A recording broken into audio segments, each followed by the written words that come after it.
The Hyundai Palisade has had a glow up. Originally launched as the brand's rival to the likes of the Toyota Kluger and Mazda CX-9, this latest generation has evolved into something far more luxurious. Loaded with creature comforts and the latest in technology, as well as a new hybrid powertrain, it's bordering on the premium end of the SUV market. But is it a genuine value-packed luxury alternative? Or is it just a more expensive mainstream SUV? Let's find out. Hyundai has kept the pricing and specifications very simple, at least for now, as there's only one model to choose from, the Calligraphy. Priced from $89,900, it is a massive $14,000 leap up from the previous Palisade Calligraphy, which is not a small sum of money regardless of how much good stuff this new model has. But to be fair to Hyundai, the range-topping Toyota Kluger Hybrid Grande will set you back $85,135 plus on roads, so they are in the same ballpark, but both are quite pricey for mainstream family SUVs. Hyundai has been very generous with the standard equipment though. There's a 14-speaker Bose sound system, there's Digital Key 2.0, a fingerprint scanner, which we'll detail in a moment, leather-appointed upholstery, inbuilt navigation, as well as Apple CarPlay and Android Auto. And that is only the beginning. If you want more details on the specifications and the pricing, make sure you read my in-depth written review at carsguide.com.au. When it comes to design, if there's a common theme across the Hyundai range, it's that there's no real common theme across the Hyundai range. And yet, somehow they all have, a family resemblance, if that makes sense. Hyundai has taken the approach of ensuring that each model has its own distinctive look. In the case of the Palisade, that means we've got this huge grille, these vertical stacked lights. We've got vertical stacked lights on the rear as well. It's a big, bold exterior that makes it stand out, quite frankly, from the Santa Fe and the Ioniq 9 that sit alongside it in the range. So they've done a good job, I guess, of, like I say, giving each car a distinctive look. And yet, if you see these in the showroom or on the road, you will know, obviously aside from the badge, that they are still Hyundais. That bold design theme carries over to the interior where, again, it has a more premium look and feel to it. There's certainly some really nice materials used, some different materials that they've used on the various surfaces that give it that premium look, as does the fact that you can get 4 different Nappa leather options inside. So it has that, again, elevated feel. From a practicality standpoint, well, there's some more cool features. For starters, like I mentioned earlier, you get the digital key, so you don't need one of these anymore. So you can just simply use your phone. But it also has down here a fingerprint scanner, which allows you to start the car at the literal press of a button, although, again, technically you can press the button over here. So I don't know how useful the fingerprint scanner really is, but it's some pretty cool technology to show off to your friends at least once. As for space, as you'd expect from such a big SUV, it is roomy. It comes standard in an 8-seat configuration, 2, 3, 3. But if you don't need that, you can actually get a 7-seat setup with 2 captain's chairs in this second row if you want to really get comfy. But the occupants, the rear seat occupants, are looked after almost as well as anyone in any car, frankly, on the market today. You've got your own climate control, you've got your own aircon vents, you've got cup holders, you've got plenty of storage down here, you've got 6 of these USB-C ports scattered around the cabin, and on top of that, you get heated seats on the outboard in both the second row and the third row, which is really, really impressive. Obviously, you're paying a premium for the Palisade, but you do get a premium level of equipment.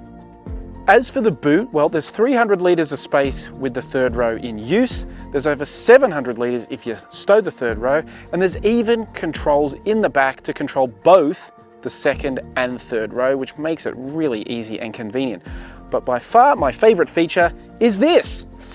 The Palisade comes with this household outlet in the back, so you can make yourself a cup of tea on the road, or plug in any sort of household electrical device. This is that classic vehicle to load technology that we've seen typically in electric cars and plug-in hybrids, but the battery has enough juice to allow you to, charge a kettle or whatever random piece of electronic gear you bring with you for camping or a picnic. So it's a cool little feature that just is a little like, I guess you'd call it a surprise and delight feature. Cheers. What's under the bonnet is one of the biggest changes for this new Palisade. Hyundai has ditched both the old 2.2 litre turbo diesel and the 3.8 litre V6 petrol engines and replaced it with an all-new hybrid powertrain. It combines a new 2.5 litre turbocharged 4-cylinder petrol engine with a freshly developed hybrid system that integrates 2 electric motors instead of just one. Now, it's a complex setup, but in simple terms, one motor is dedicated to creating power and the second one to drive the wheels.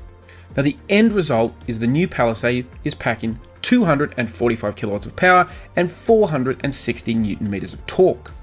Hyundai also claims this new hybrid setup allows for a short amount of all-electric driving range, but it doesn't reveal how far, and it obviously improves fuel economy.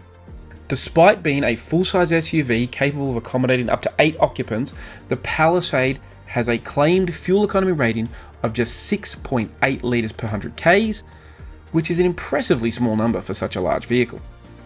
We couldn't achieve that number on our predominantly open road test drive, but we still returned a fairly solid 8.6 litres per 100 Ks. Now, a largish 72 litre fuel tank means that if you can hit the official claim, the Palisade has a theoretical driving range of more than 1,000 kilometres. So, that's all the facts and figures. What's the Palisade like to drive on the road? Well, frankly, it does a very good job of being a quiet and, fairly refined big SUV. Dare I say, again, I'll use the P word, it feels a little bit premium. It's got the engine obviously is a lot smaller, but it is quite powerful for its size. It feels, more than capable of pulling along what is a very large SUV. Up hills, give it a bit of your right foot. It accelerates quite briskly. It's got, again, a little bit of that sort of electrified performance where you get that torque that comes in nice and smoothly and promptly. So, it may look like a small engine on paper, but in the actual, real world, it does a very good job. And like I say, very quiet and refined, doesn't intrude into the cabin. We're on some coarse chip bitumen here, and the overall refinement of the cabin is quite good. And in terms of the local ride and handling program, I have to commend Hyundai for going back to that. They have sort of wavered with recent models in this sort of post-COVID world. There's been a few where they've maybe skirted around the issues a little bit, but I feel like this one they have done a very nice job, and you can feel that it rides quite well across a variety of surfaces, but most definitely, we've driven a lot of, fairly typical Australian back roads, the kind of things that you're going to find yourself on, inevitably pockmarked, a little bit corrugated, frankly not very nice roads. And they have done it, the Palisade rides really well. It feels comfortable and composed the whole time, which is what you want in a big SUV like this. Is it sporty and dynamic? Not particularly. I wouldn't say it's ponderous or dull or slow, but it's it's a big SUV. It's not trying to be a sporty thing. So from that point of view, I think they've done a really good job. In terms of safety, Hyundai has pulled out all the stops to ensure that it does not get a repeat of the first generation Palisade's controversial 4-star ANCAP rating. The company has thrown all the safety technology it has at the big SUV, including an array of active safety features and passive protection, including airbags to protect all 3 rows. As a result, the brand's engineers are confident that it will score a 5-star ANCAP rating. As for the actual implementation of those safety systems, well, to be blunt, I still think Hyundai has a bit of a ways to go. There's another beep. Hyundai, as much as any brand, now again, Hyundai is not alone in this. So many brands these days struggle, but Hyundai is one of the bigger, more established brands that is, I think, not quite there yet in terms of how its safety systems are integrated. And frankly, there are a lot of beeps and bongs. To their credit, they have come up with some ways to turn them off. quite easily, which, I hope the safety people aren't watching, but frankly, that's what people are going to do, because these are systems are largely forced on people that we don't really want. Look, for those who do want it, it's great that it constantly tells you what the speed limit is doing and what it's changing, but it is a lot of beeps. The lane keeping is probably the bigger issue for me. I think the Hyundai system tends to be a little aggressive in the way it will keep you from wandering out of the lane. It'll allow you to get very close and then sort of snap back, and then it just doesn't have a really smooth, nicely integrated implementation. And so I think there's still work to do, to their credit. Again, they are trying to improve these systems, but I think there is still some way to go before these things are truly seamless and feel more naturally part of it, and therefore you don't go searching for the buttons to switch them off. As for its ownership credentials, Hyundai has recently introduced a 7-year warranty, which obviously covers the new Palisade. Of course, Hyundai is one of the better established car brands in the Australian market and has a nationwide dealership network, so factory servicing should be easy for most owners. Now, this is a major advantage in these changing times, with some new brands looking to make a mark in Australia with no foundations, which can make the ownership experience more difficult. Service intervals are every 12 months or 10,000 kilometres. The latter is a bit shorter than average. And the cap price servicing plan only runs for 5 years, not the 7 of the warranty.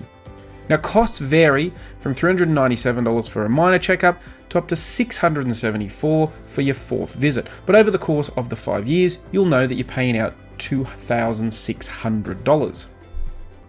So what's the verdict? Is the new Palisade a genuine luxury SUV alternative, or is it just a really expensive family SUV? The truth is somewhere in the middle. $14,000 is a huge step up for family buyers, probably an insurmountable amount for many, which leaves those buyers looking at either a Santa Fe or waiting for a cheaper version of the Palisade, or, unfortunately for Hyundai, going somewhere else entirely. But there is no questioning that for those who can afford it, the new Palisade Calligraphy is a clear upgrade over the old model in every way, most especially the more premium look and feel. Now, if you want to know more about the new Palisade, make sure you read my in-depth written review at carsguide.com.au.